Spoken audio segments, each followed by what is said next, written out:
Kejadian ini kualami pada tahun 2015 lalu. Sebut saja namaku Sarita. Atau ibu-ibu komplek memanggilku Nek Rita. Ketika itu aku berumur 55 tahun dan sudah memiliki 2 cucu yang masing-masing sudah ikut dengan orang tuanya di kota sebelah. Suamiku, sebut saja namanya Bang Kosim, adalah seorang kondektur bus pariwisata di sebuah travel terkenal di Tangerang. Seperti halnya kondektur lain, Bang Kosim pun jarang di rumah. Karena setiap hari berangkat pagi pulang malam, bahkan terkadang keluar kota sampai 3 hari lamanya. Sebagai ibu rumah tangga yang sudah berusia senja, aku tetap mengerjakan pekerjaan rumah dengan tulus, demi pengabdianku pada suami dan wujud kasih sayang padanya. Tetapi namanya juga wanita, walau sudah tua, tapi juga butuh perhatian, terutama oleh suami. Berhubung suamiku sibuk, kebutuhan itu jarang kudapatkan. Bahkan bisa dikatakan langka. Walaupun dalam hal urusan Scooby-Doo Papa, tak ada masalah. Bang Kosim tergolong rajanya dalam hal itu. Dan memang dialah pria pertama yang merasakan kebahagiaan dariku. Kami biasanya hanya 1 kali dalam seminggu. Dan biasanya Bang Kosim bisa sampai 1 jam setiap sesi. Jika sedang tergesa-gesa paling cepat 30 menitan. Sementara aku sendiri termasuk wanita yang mudah sekali mengalami banjir bandang. Percaya atau tidak, dulu waktu masih pengantin baru, Bang Kosim sampai heran kok aku banjirnya berulang-ulang. Bahkan sampai pernah ia menghitung, dalam 1 jam bisa sampai 10-15 kali kebanjiran.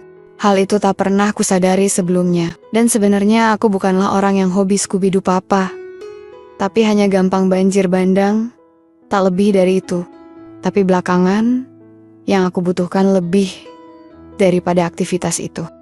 Aku hanya menginginkan sekedar tatapan mesra, atau pujian pada masakan dan penampilanku. Seiring berjalannya waktu, hal itu makin jarang kudapatkan. Meskipun kadang menjadi beban, tapi tetap kujalani juga dengan hati ikhlas.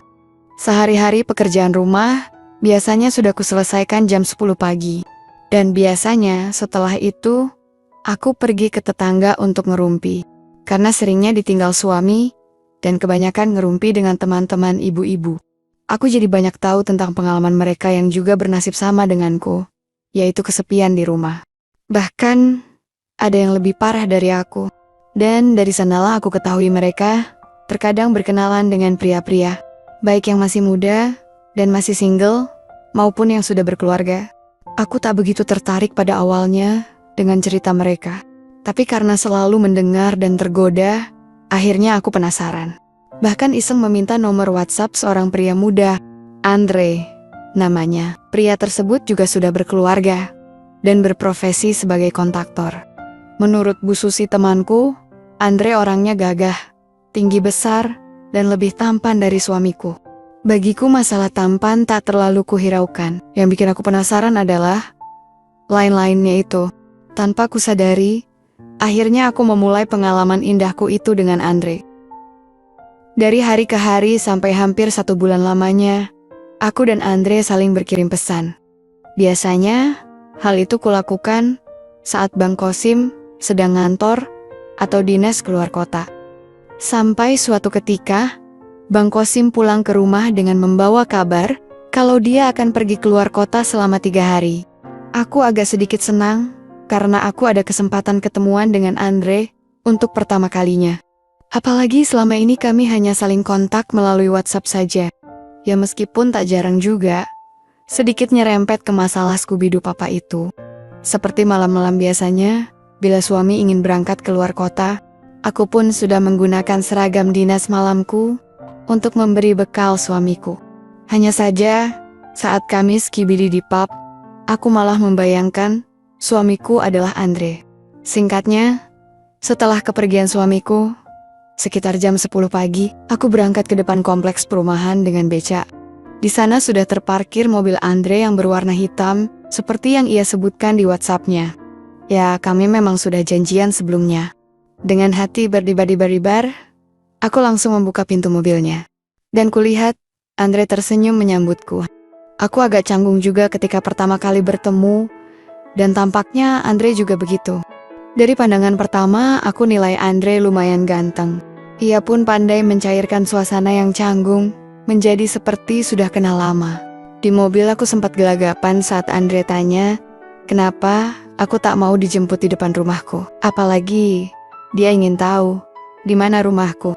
Ku bilang saja kalau aku tak mau tetangga curiga, apalagi suamiku sedang pergi. Mobil yang kami tumpangi berhenti di sebuah warung sederhana. Memang tujuan kami ketemuan adalah makan siang berdua. Sambil makan kami ngobrol macam-macam. Dan Andre pun sering merayuku dengan gaya jenaka. Walaupun kadang bicaranya nyerempet-nyerempet masalah Scooby-Doo Papa juga. Hal itu tentu membuatku makin tertarik. Sampai-sampai aku tak bisa menolak saat Andre mengajakku ke kontrakan yang disewanya. Jangan tanya apa aku gugup atau tidak, karena sejak selesai makan siang hingga masuk kamar, jantung berdetak dengan kencang seperti pertama kali pacaran. Begitu masuk kamar, aku langsung ke kamar mandi untuk buang hajat. Di situ pikiranku kacau. Apakah harus dilanjutkan atau tidak? Meskipun sampai detik itu kami belum gimana-gimana, tapi aku sudah dihantui rasa bersalah pada Bang Kosim. Tapi rupanya rasa bersalah itu kalah oleh keinginanku yang tiba-tiba timbul lagi dengan adanya Andre. Aku bahkan mempersiapkan diri dengan membersihkan pelabuhan itu, agar wangi sekaligus Andre tak kecewa. Ketika keluar dari kamar mandi, Andre ganti yang masuk. Kurebuahkan diri di Divans dengan pikiran yang terus berkecamuk. Aku sedikit terhenyak saat Andre keluar dengan menggunakan handwalk.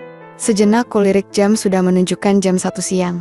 Jantungku berdetak makin kencang saat Andre rep-wahan di sebelahku. Bahkan tanpa bertanya, sebuah sambutan ia haturkan padaku. Tak hanya itu, sebuah jemari dengan pandai berjalan ke arah rerumputan Sahara, seolah memancing jiwa untuk rileks dan santai-santai saja. Jangan gerasah gerusuh, nak Andre. Iya, tenang aja, nenek. Andre memang memanggilku nenek, karena usia kami jauh berbeda. Bahkan bisa dibilang, ia lebih pantas menjadi cucuku. Aku pun tak masalah karena bajiku, yang terpenting dia enjoy, dan aku pun demikian juga.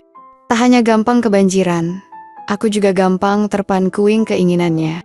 Apalagi ketika kelapa Andre sudah berada di antara benua pelabuhan itu. Dan dengan semangat, ia memberi perhatian pada bidang itu. Sungguh kuakui, memang bencananya sangat berbeda dengan Bang Kosim. Andre begitu pandai, bahkan aku pun tak bisa berhenti berceramah. Dengan cekatan, Andre merubah haluanku yang semula menatap langit-langit, berubah menjadi menatap lantai. Nenek, bagus sekali benuanya loh, puji Andre saat itu. Jangan gitu, nak Andre.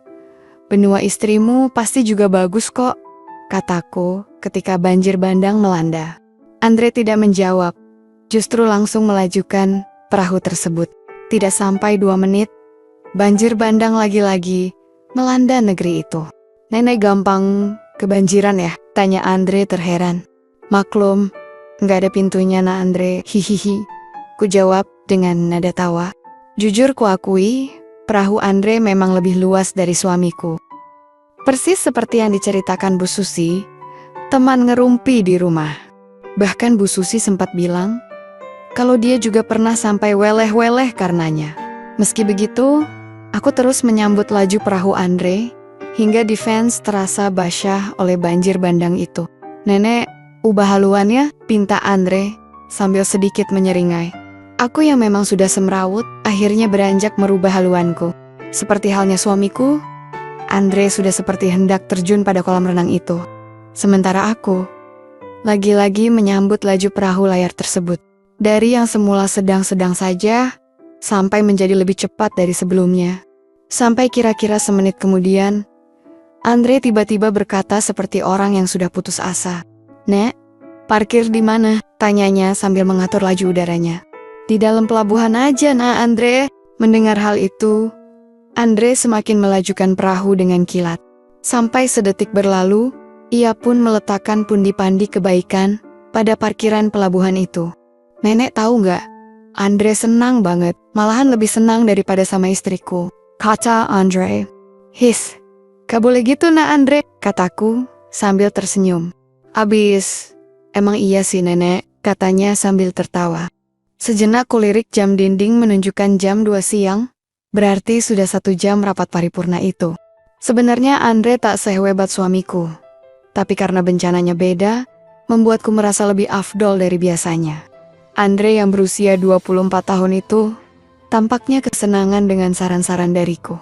Setengah jam kemudian, ia mengajakku untuk rapat paripurna lagi sampai-sampai defense kuyup oleh banjir bandang itu. Dan setelah Andre selesai lagi, kami bercengkrama sebentar, sebelum akhirnya pulang ke rumah masing-masing. Tepat jam 4 sore, Andre mengantarku sampai di depan kompleks perumahan tempat aku tinggal. Dengan becak aku menuju rumahku. Tapi ketika tiba di dalam rumahku, tiba-tiba saja aku tercenung, dan hati ini serasa menanggung beban rasa bersalah.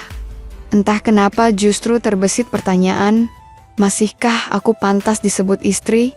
Pertanyaan itu mengiang terus dalam hatiku, tapi hanya berlangsung selama 3 hari. Karena setelahnya, aku lagi-lagi bersedia. Ketika Andre mengajakku ke tempat yang dulu kami singgahi, agaknya aku terkena arus kesenangan darinya. Tak dapat kusangkal kalau saran dan solusi dari Andre selalu membuatku terus mengulanginya. Selain itu, Andre juga kadang membelikan baju ketika selesai dari Shubidu Papap. Suamiku pun tak curiga, karena pikirnya itu dari gajinya yang memang lebih dari cukup untukku. Keakrabanku dengan Andre sempat putus, dan tak berselang lama aku memutuskan untuk mengakhirinya. Alasannya tak lain, karena teman ibu-ibu arisanku menawarkan aku daun muda yang lainnya. Meski begitu, hatiku tetaplah untuk Bang Kosim, suamiku. Dan kupikir hal itu tak akan pernah tergantikan oleh siapapun. Begitulah kisah yang kualami beberapa tahun lalu. Di usiaku yang kini telah menginjak 60 tahunan, aku memutuskan untuk pensiun dari dunia seperti itu. Aku lebih mendekatkan diri pada Ilahi dan berharap nanti kesalahanku bisa diampuni. Amin, amin. Ya Robbal Alamin.